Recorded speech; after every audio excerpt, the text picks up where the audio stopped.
You. What up? All right. We got another one from Shane Gillis. Shane Gillis. And this is Shane Gillis on the Unsolved Hinterkaifeck murder case. Hinterkaifeck. Yeah, we've heard about the Hinterkaifeck mystery murder case from Mr. Ballin. Mr. Ballin broke it down. I think it was like the title was This Barn is Nightmare Fuel or something like that. Something along those lines. But yeah, I think like a family or something had some weird stuff happening on their farm over the years, you know what I'm saying, like weird shit start, happening on the farm, and then like one night, one by one, they were like lured to the farm and taken out one by one. Or not all of them, like I think like a few of them went to the farm, and then some of them got taken out in their sleep. Killed in their sleep. But yeah, Shane Gillis is about to talk about it. Hinterkaifeck. All right, let's check it out. I was watching spooky videos. I ended up getting scared. What was the one that tipped the scales? Hinterkaifeck, the farm. Ooh, what is that? I've definitely talked about it before. It's a very unsolved old murder. Is it around Halloween? Murders occurred on the evening of March 31st, 1922, in which 6 inhabitants of a small Bavarian farmstead were killed by an unknown assailant. The 6 victims: Andreas Gruber, 63 years old; Kazilia Gruber, 72 years old; their widowed daughter, Victoria Gabriel, That's old. 35, hot; Nice. Victoria's children, Kazilia, 7, hot; and Joseph, 2, and the maid, Maria Baumgartner, 44. They were all killed. Baumgartners, huh? Baumgartner, yep. It's an old name. I know some Baumgartners. Yeah. Go ahead. They were all found decapitated. Nice. Matt, let me tell you something about this. Yeah, I want to hear about Axe it. with an It's axe, right? just a family lived in this It farm. was like an axe All murder. right, so there's a widow. Her husband died in World War I. Oh. Maybe.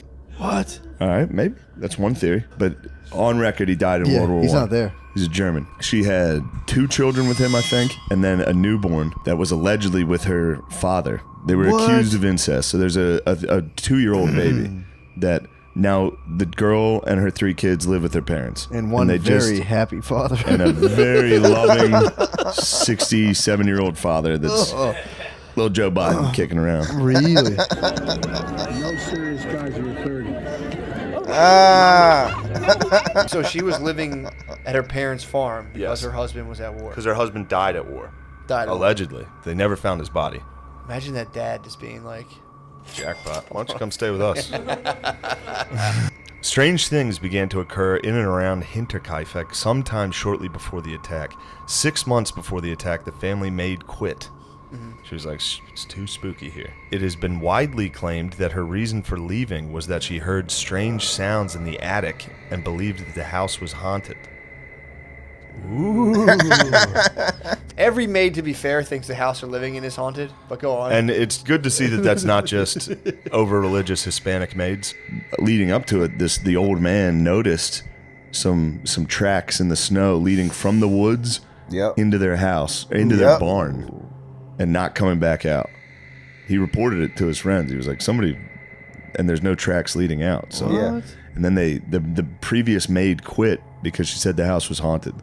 They Yep. could hear footsteps in the attic. Somebody was up in the attic so much that the guy went and checked. He didn't find anyone, but they heard some footsteps. He found a newspaper from Munich. They didn't even live there. what? He was like, and he asked the postman. He was like, "Did you drop this?" And he was like, "No one orders that around here. I think somebody's just living on your property. There's a ghoul on your property that likes the news." The Munich Times. And then one day, somebody or a group of people or a ghoul lured like Cool. the family one by one out into the barn and smashed all their heads with a pick. What? And then went Pick? into the house, smashed the 2-year-old's head with the pick in his crib. Yikes. And then killed the maid in the house. And then, but this is in the 20s. No one's coming by the fucking house. Yeah.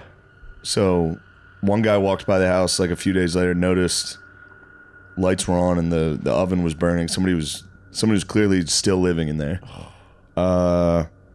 And that's it. What? No, there's more, but it was like That's a spooky, abrupt ending. yeah, very abrupt, I say, and then that's it.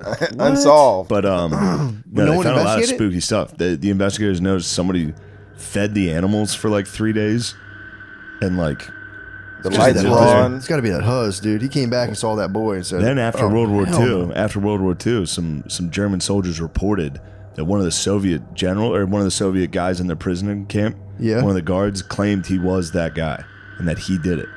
That it was the father that allegedly died in World Whoa, War I. never heard that. He escaped to the Soviet Union, Killed his family. then came back to kill his family. He's probably like, guys, I fucking, you won't believe it. And he was like, what the my dad my wife?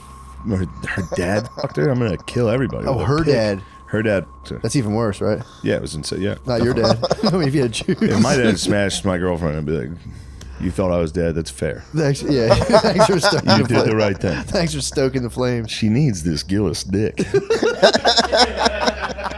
Damn. Think about hearing footsteps above you and being like, that's probably nothing. And then one night, you and your pals get beheaded by your... That's why you shouldn't have sex with your daughter or your dad. Yeah. And Sorry? you shouldn't when your husband's at war, because he might come back and live in the woods for about a year behind your house, and then one night, finally, he's like, all right, it's time. It's Very go time. possible, dude. Especially, like, getting the newspaper from other places. Like, they found newspapers from, like, Munich. Oh, yeah. He was, like, reading the paper, hanging out. Jesus Christ, dude. That's fucking terrifying. Yeah. Little pocket knife. Woo!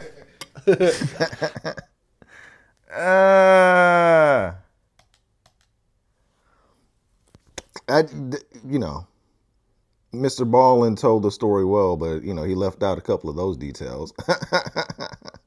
About the did he mention the dad and the daughter? I don't remember Mr. Ballin mentioning the dad and the daughter's relationship.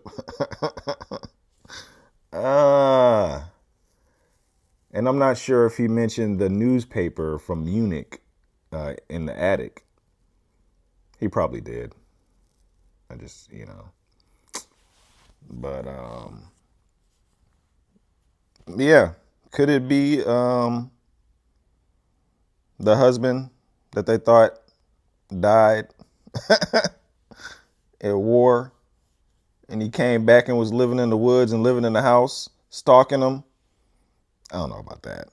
I don't know if you, why, what are you doing? Like, why would you just come back home? Just come back home. Like, I don't understand that. No, I don't think that was the case. I don't know. Like that, that was a weird story when I first heard it from Mr. Ballin. Seems like Shane did some other research. Shane did some more research. Yeah, you probably didn't watch Mr. Ballin. You probably heard the story somewhere or read the story somewhere. Yeah. Hinterkaifeck. Yeah, if you hear some strange shit in your ceiling, I mean, 1922, maybe the houses were old and all houses like creaked and stuff. You know what I'm saying? But I mean, shit, something's up there. Then I think like shit started being misplaced and missing, and the footsteps that led in the snow, that's proof that somebody's at your crib. There's no footsteps leading out. It's only footsteps leading in. Somebody's in your crib right now. But yeah. Yeah. That must have been around Halloween or something. They was telling spooky stories. They was in the spooky. Woo.